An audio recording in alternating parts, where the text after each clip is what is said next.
আপনারা তো ইসলাম নিয়ে রাজনীতি করে, ইসলাম মানে কি বারবার মুনাফিকি করা? আপনাদের ৭১-এর অর্জন কি? মানুষকে বোকা ভাববেন না।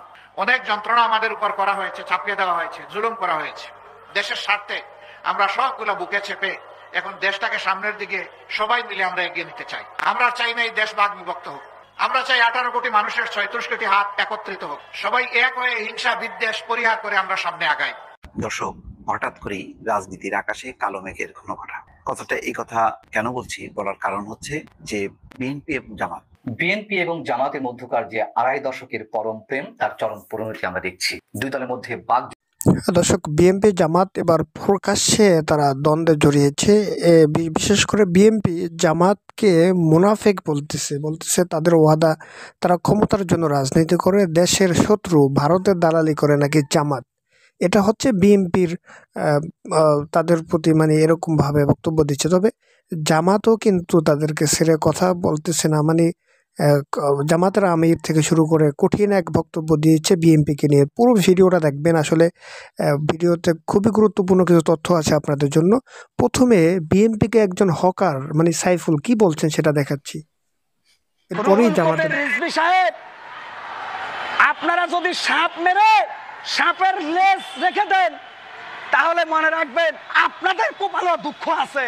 বিএনপির ভিতরে কিছু খামাখা বুদ্ধিজীবী আছে, এদেরকে বাধ্যতামূলক অবসর দিয়ে ওই তাবলিগ জমাত বা ৪০ দিনের সিল্লায় পাঠান, ওখানে তবজি দিবে যেন পরকালের প্রস্তুতি নেই। তাহলে বিএনপির জন্য ভালো, দেশের জন্য ভালো, জনগণের জন্য ভালো। ব্যক্তির চাইতে দল বড়, দলের চাইতে দেশ বড়। শহীদ রাষ্ট্রপতি জিয়াউর রহমানের সেই স্লোগানকে বুকে ধারণ করে রাজনীতির আরেকটা নতুন যুগ শুরু করুন। আমি আগেও বলেছি, বাংলাদেশের মানুষ, বাংলাদেশ জাতীয়তাবাদী দল বিএনপিকে ভালোবাসে শহীদ রাষ্ট্রপতি জিয়াউর রহমানের আদর্শের উপরে নির্ভর করে। বাংলাদেশের মানুষ বিএনপিকে ভালোবাসে খালেদা জিয়ার আপোষহীন নীতি আর নজিরবিহীন ত্যাগের কারণে। তাহলে আজকে কোন নেতার জন্য তো মানুষ বিএনপি করে না, কোন খামাখা বুদ্ধিজীবীর জন্য তো মানুষ বিএনপি করে না। বিএনপির এক দায়িত্ববান নেতা রুহুল কবির রিজভী সাহেব জামাতকে নিয়ে তিনি বিস্ফোরক মন্তব্য করেছেন। এই যে রুহুল কবির রিজভী সাহেব একজন বর্ষিয়ান নেতা বিএনপির, উনার কাছ থেকে জাতি এই বক্তব্য আশা করে না। রুহুল কবির রিজভী বলেছে জামাত রক কারা পার্টি। রুহুল কবির রিজভী বলেছে জামাতে ইসলাম মুনাফিক। রুহুল কবির রিজভী সাহেব, আপনারা যদি সাপ মেরে সাপের লেজ রেখে দেন তাহলে মনে রাখবেন আপনাদের কপালে দুঃখ আছে। আজকে আমরা সবাই ঐক্যবদ্ধভাবে যেখানে আওয়ামী লীগ এবং ভারতীয় দালালদেরকে আমরা শায়েস্তা করে ঘুরে দাঁড়াবো, সেখানে যদি এখন জামাত বিএনপি মারামারি করে তাহলে তো তৃতীয় পক্ষই সুযোগ নিবে। জামাত বিএনপি যদি এভাবে রেষারেষি করে তাহলে তো রাষ্ট্রদ্রোহী শত্রুরা গোলা পানিতে মাছ শিকার করবে, এটা খুবই স্বাভাবিক। আমি রুহুল কবির রিজভীকে বলবো, ভাই আপনি অনেক সিনিয়র নেতা, দয়া করে ওবায়দুল কাদেরের ভূমিকায় অবতীর্ণ হবেন না। রুহুল কবির রিজভী সাহেব বঙ্গভবন থেকে যখন বঙ্গবন্ধুর ছবি নামাইছে আপনার কলিজায় আঘাত লাগে।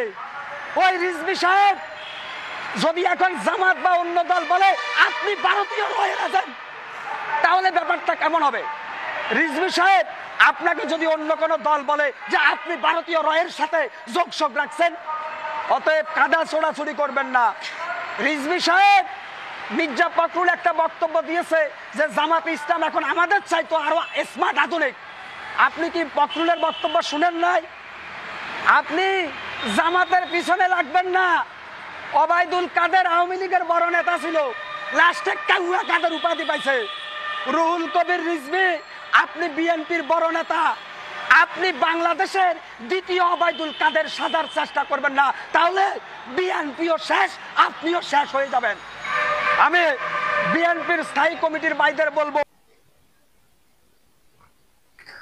দর্শক, ইতিমধ্যে আপনারা যে ভিডিও ফুটেজ মূলত আমাদের স্ক্রিন থেকে দেখতে পেয়েছেন, আরো একটা ভিডিও আমরা সংক্ষেপে আপনাদেরকে দেখাবো, সেটা দেখলে এই ব্যাপারগুলো নিয়ে আরো অবাক করার কিছু তথ্য পাবেন। চলুন। আপনারা তো ইসলাম নিয়ে রাজনীতি করে, ইসলাম মানে কি বারবার মুনাফিকি করা?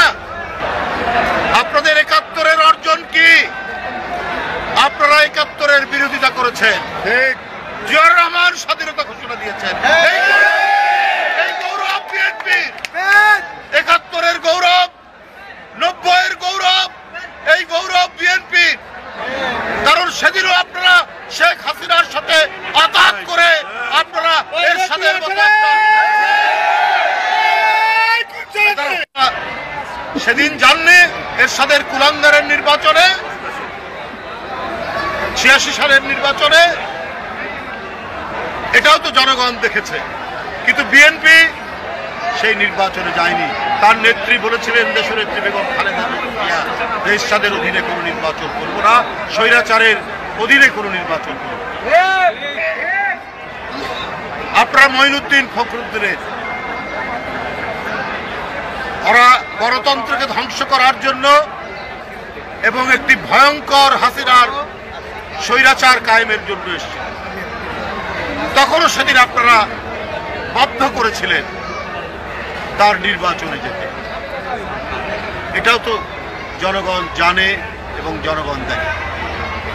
আপনারা তো ইসলাম নিয়ে রাজনীতি করেন। ইসলাম মানে কি বারবার মুনাফিকি করা?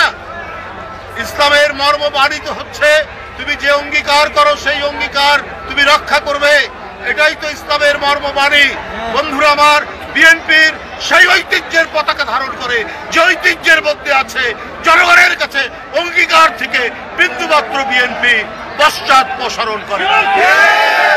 এই গৌরব বিএনপির, এই গৌরব জিয়াউর রহমানের, এই গৌরব দেশনেত্রী বেগম খালেদা জিয়ার, এই গৌরব তারেক রহমানের। তাই বন্ধুরা আমার, ৭১ থেকে আপনার ৫ই আগস্ট পর্যন্ত গণতন্ত্রের প্রশ্নে কখনো মাথা নিচু করেনি। আপনারা ৫ই আগস্টের পর কি বললেন? ভারতের সাথে আপনারা সম্পর্ক উন্নয়ন করবেন, ভালো কথা, আমাদের আপত্তি নেই। আপনারা আওয়ামী লীগকে ক্ষমা করে দেবেন।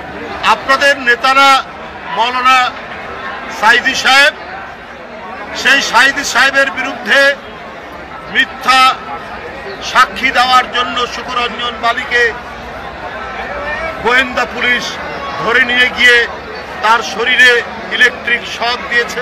Double million offer, Walton fridge কিনে পেতে পারেন ২০ লক্ষ টাকা, রয়েছে কোটি কোটি টাকার নিশ্চিত উপহার। কালকেই দেখবেন তার সমস্ত বয়ান এসছে।